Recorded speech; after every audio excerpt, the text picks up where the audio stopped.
Akkam jirtu hordoftoota fi jaallattoota chaanalii YouTube keenyaa lafa jirtanitti nagaa isiniif haa ta'u jechaa odeeffannoo tibbaan arganne gara keessanitti isiniif dhiyeessinaa. Namoonni chaanalii keenya faana taatan subscribe gochuun maatii keenya ta'a. Yaada qabdan karaa saanduqa yaadaan barreessaa. Guyyaa kaleessa dhaddacha manni murtii federaalaa taa'ee obbo Taayyee Danda'aatti hidhaa waggaa torbaa murteessu isaa ni beekama jechuudha. Kana gosotaan immoo jarri kana eenyutu nurraa hidha jarri kun shan miidhagatti baay'ee nu rakkisaa jiru jedhee namni baay'ee koomii irratti kaasaa jiru jechuudha. Kana qofa osoo hin taane TikTok Creative Awardaanis gaggeeffame irratti immoo Miinaamuun akkamitti sadarkaa lammaffaa baasa harka tokkoffaa bahuu qabatu wayii osoo dursaa jirutti akkamitti sadarkaa lammaffaa ba'a naannoo boocii kuma qophii kan inni caalu maaliif inni kan lammaffaa kan jedhu namoota baay'ee irraa yaaddi ka'aa jira jechuudha. Wantoota kanaaf kana fakkaata torbanota kana keessa uumaman baay'ee isaa waliin ilaalle jechuudha. Uummanni keenya hin sobu soba nu barsiisaa jira. Uummanni keenya hin hatu hata nutu barsiisaa jira. Uummanni keenya waliin jibbu nutu jibba barsiisaa jira. Kanaaf namni nuyi waliin dubbachaa jirru biyya balleessuu hin qabnu miidiyaadhaan. Abbaayee kamarri nama kinaa nu bitteeti. Mana sobaarta. Namni ta'e. Dhagaa'e.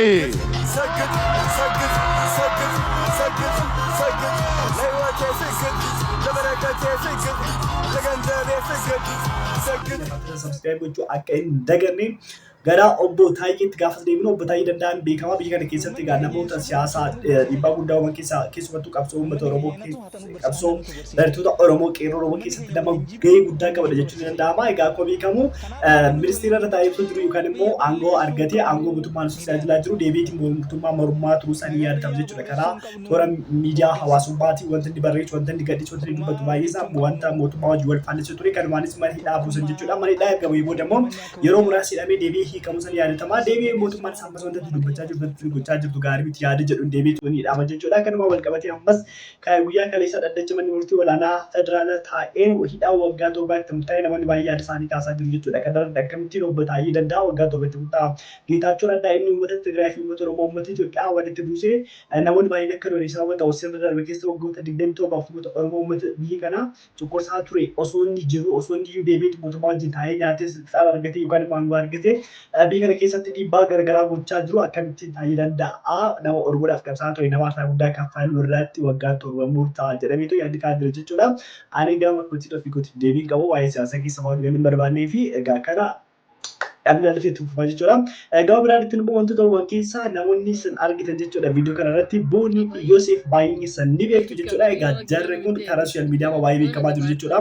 Yeroo darbe akkuma beekamu TV Mo'aa irratti intarviiyuu yookaan immoo afgaaffii isaan gaggeessaniin namoonni baay'ee waa'ee isaanii baay'ee gaddatanii akka dubbachaa turee fi wanta sooshaal miidiyaa irratti arginuu fi seenaan dhugaan duuba isaanii jiru garaagaraa kan jedhudha. Egaa gaaffii haala jaalalli isaaniitti walitti dhufanii fi gaafa jalqabaa Booniin akka mucaa Yoosef jedhamu kana akka isheen gaafatattedha. Akkamitti kana gaafatetti kan jedhu namoota baay'ee irraati komiin ka'ee ture jechuudha. Garuu jaalalli waan hunda caalaa jaalalli sun jala dhugaa ta'an durbi gaafattee dhiirri gaafattee dugdaan jala dhugaa ta'uu isaati kan jedhu. Egaa isaan ammas uummata kana ajaa'ibsiisuu isaaniitti dhufanii jiru jechuudha. Viidiyoo asirratti akkuma argitan kana jechuudha. Abbaayee kamarri nama kinaa nu bitteeti. Mana sobaarta. Namni ta'e. Dhagaa'e. Wayne ani maaluma anan si ibsa garuu siinii. Wayne dhugaa wanti nagarramu aayiskiriimii yoon jedhe aayiskiriimii appilii yoon jedhe appilii caammaa yoon jedhe caammaa amma maallaa bitta beektaati maaltu si hafa beektaam tokko pireesii immoo maal dhusa silkaatti godhatan. Jechuudha konkolaataa naabitti abbaa manaa koo anoo maala siif bitan jechuudha. Egaa kennaa walii kennuu isaanii jaalala isaanii walii ibsu isaanii tufanii jiru. Namoonni garaagaraa immoo comment section irra galanii yookaan immoo saanduqa yaadaa irratti jara kana eenyutu nurraa dhufa bakka akkuma barbaadan of godhu jedhu. Egaa sooshaal miidiyaa wanti namatti tolu yookaan immoo toora miidiyaa hawaasummaa irra gaafa galu nama biraa hanga hin miinitti waa'ee nama biraa hanga waan hamaan dubbanitti namni waa'ee isaa wanta ilaalcha gaarii qabu hunduma isaa dubbatachuu danda'a jechuudha. Gama biraatiin gara tiiktookitti gaafas deebiin immoo torboota darban keessa torbii har'aatti fakkaata guyyaa sanbata xiqqaati torbii har'aa sanbata xiqqaati torbii darban kana keessa tiiktook Creative Awardiin gaggeeffamee ture jechuudha.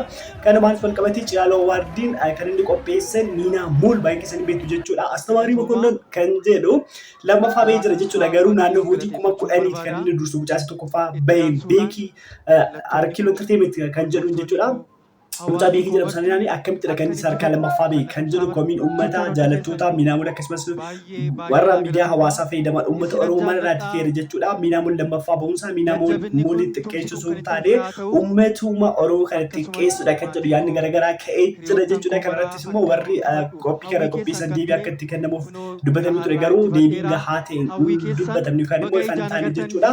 Yeroo akka dubbatamaa jirutti immoo warri Ciilaaloon kun eenyummaa isaanii rakkoo qabu kan immoo Oromummaa ta'uu isaanii rakkoo qaba sababa biraatiif godhanii osoo hin taane tarii dhimma biraa ta'uu danda'a kan jedhudha malee jarri Oromoodha kan jedhu hin jira jechuudha. Ciilaaloon warri qopheessan kun Ciilaaloon dhaabbatni Ciilaaloo jedhamu kun jechuudha. Egaa kana alatti immoo waa'een Adoonaay Saggaxfame سجد سجد سجد سجد سجد سجد لهوتي سجد لبركتي سجد لجنجبي سجد كجر نموذج باي برت إجا يا رجع خاصة جرجت شو ما لي في دوانتي جت جرو أمة بليسا جرجت أبوتي أمان ترى كاسي هنگا بيمتى رجع أدوناي مانو أنت ليبا قلت لك social media namoonni wanti dubbachaa jiru wanti gochaa jiru kun sararee miti kan jedhu yaada kaasaa jiru jechuudha. Adoonaay illee na baay'ee amma naannoo miillee sadii olii qaba jechuudha.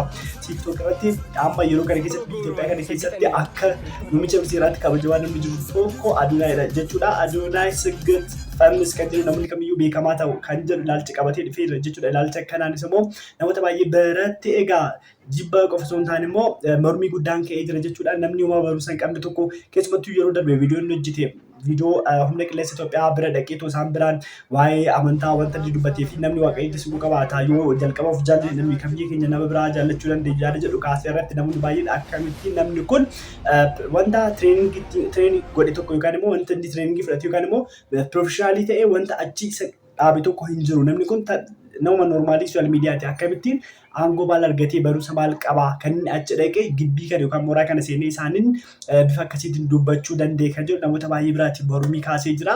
Ergasiis immoo erga TikTok Creative Award konkolaataa sana fudhatee boodas immoo namni Adoonaay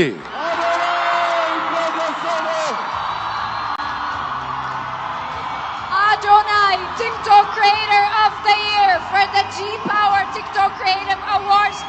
baay'een akkamittiin kan jedhu namoonni baay'een egaa irratti ka'anii jiru jechuudha. Adoonaay garuu ammas irratti ka'uun isa dhaabee jiru fuulduratti deemuu isaa itti fufeera jechuudha. Wanta dizaayinii keessaa garuu viidiyoo as iddoo kanatti argitan kana mucaan kun isa bira jiru jechuudha. Hordoftoota baay'ee qaba. TikTok Creative Award irratti dorgomeetu garuu immoo annee mo'achuu qaba ture jedheetu viidiyoo osoo mo'uu viidiyoo hojjetee jira jechuudha. Kana baadhi immoo Adoonaay waadaa isaa galeetu anaa fi kootiif qarshii 100,000 isaa kenna 100,000 isaaf kenna jedhee waadaa galee fi akkuma waadaa galee immoo viidiyoo irratti argitan kana qarshii 100,000 sun kenneefii jira. Achirratti wanti ajaa'iba waa'ee Adoonaay gaafa yaadu Adoonaay maal jedhee dubbate jechuudha.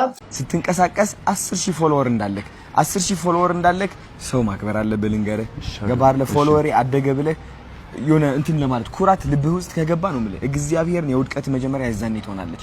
አብዛኞቹ ቲክቶከሮች 1 ሚሊዮን ሲያልፉ የነሱ ውድቀት ምንድነው የሚሆነው? ኩራት ነው የሚሆነው። ሰውን አለማገዝ ነው የሚሆነው። 10,000 ፎሎወር ካለህ አንተ ከማንም ሰው ጋር ኮላብ ታደርጋለህ። ገባህ? ታዋቂ ቲክቶከሮች ብታይ ማለት ነው አክብረህ ትጠይቃለህ አይደለ? ኩራት ልብ ውስጥ እንዳይገባ ቢ ሃምብል እግዚአብሔርን ትይዛለህ፣ መንገድህን ታውቃለህ፣ ታድጋለህ። መጨረሻ እግዚአብሔር ያክብርልኝ። እሺ እኔም በጣም ነው ወድማ ከብርሽ ስላገኘው ደስ ብሎኝ namni baay'een isaa tiiktookonni baay'een isaanii kan isaan kufan yookaan immoo kufaatiin jalqaba isaanii gaafa hordoftoota miiliyoona tokko ol darban baay'ee taphatu maal jedhama TBT jalqabu yookaan immoo fakkaar isa jedhamu jechuudha. Afaan Oromootiin fakkaaruu jalqabu. Fakkaaruun immoo kufaatii keenyaaf isa jalqabaa sababa ta'uudha waan ta'eef ati waan akkasii keessa galeen hordoftoota mana qabaa namoota baay'eetu na hordofa jettiitoo bifa garmalee of tuttuuluu kan jedhamu sana keessa kan galee gaduuf qabitu akkuma nama normaalii tokkotti hojii keetti fufi jedheera. Kana jechuun Adoonaay dhuguma yeroo tokko namni baay'een tuffachuu danda'a. Haala dubbii afaan isaa ta'uu danda'a. Afaan Amaariffaan dubbatu afaan isaa waan inni hiikkane mucaa Tigraayidha waan ta'eef ta'uu danda'a malee wanti inni dubbatu yeroo tokko wanta mucaa qulqulluu keessa jiru. Fakkeenyaaf TBT warqeetiin tiqadmaallee jedhama. Tiri namni of jaju dafee kufa yookaan immoo kufaatii dursi jechuudha. TB of jajuun kan jedhu jedhama. Mucaan qulqulluus kana jechuun namni gadi deebisuu akka qabu, humble ta'uu akka qabu. Kiristoos immoo inni aangoo guddaa osoo qabuuti kan inni gad deebi'ee biyya lafaa kana jaallate kan gad deebi'ee cubbamaa jaallate kun gad of deebisuu hammam kan agarsiisu. Adoonaay wanta inni dubbatu kan bara jechuudha. Namoonni baay'een tuffachuu danda'u. Tarii dhugaan sadarkaa barumsa fooyya'aa qabaachuu dhiisuu danda'a. Garuu immoo gaafa barumsatti as deemu namoonni baay'een immoo digirii 3 dooktireetii qabaatanii PhD qabaatanii kan biyya kana diigaa jiran waa'ee siyaasaa waan namaa dubbachaa jiran akka ilmi hiyyeessaa fi haadhi hiyyeessaa duutus namoonni sababa ta'aa jiran baay'een isaanii jiru jechuudha. Inni wanta inni dubbatee negatiivili kun yaabadu sun yaabadu wanta jedhu jiru wanta ammuma beeku nan beeka sirriidha jedhudha kan inni dubbatee ana ofii kootiif aduunyaa wanta dubbachaa jiru sirriidha karaa mataa isaa irra jira. Garuu namni wanta sana fudhachuun isin immoo mirga abbaa isa dhaga'u sanaati isa qofaa miti namni hundumtuu beekamuudhaaf yaala garuu carraan argatee kan argachuu hin dandeenye inni immoo argateera carraa kana waaqa erga si gargaare argateera namni kamiyyuu dhageetti argachuu barbaada namni xiqqaarraa hanga guddaatti beekarraa amma wallaalaatti isa baratee hanga hin baratee jechuudha namni hundumtiyyuu beekamtii argachuu barbaada beekamtii inni baay'een argachuu barbaadu kana garuu inni argatee carraa kana argatee itti fayyadameera jechuudha waan mormii nama kaasisu miti kun namni baay'een hundumtiyyuu kana osoo carraas argatee gochuu waan barbaadu fa'a waan isatti fakkaatu gochaa jira jechuudha ana fi kootiif tiiktookii baay'ee fayyadamee namoota jara kana yoo folloollee gochuu baade garuu immoo miidiyaarraa karaa yuutuubii kana yeroo tokko viidiyoo waan hojjedhuuf baay'ee isaanii nan argaa sanarraa keetidha kan as fedhu jechuudha. Egaa qophiiwwan torban kanaaf qabannee dhufne kana fakkaata viidiyoo biraan deemnee akka waliin agarruutti namoonni chaalii keenyaaf haadha tata sabiskiraayib gochuu akka hin daganne sabiskiraayib godhaa nagaatti.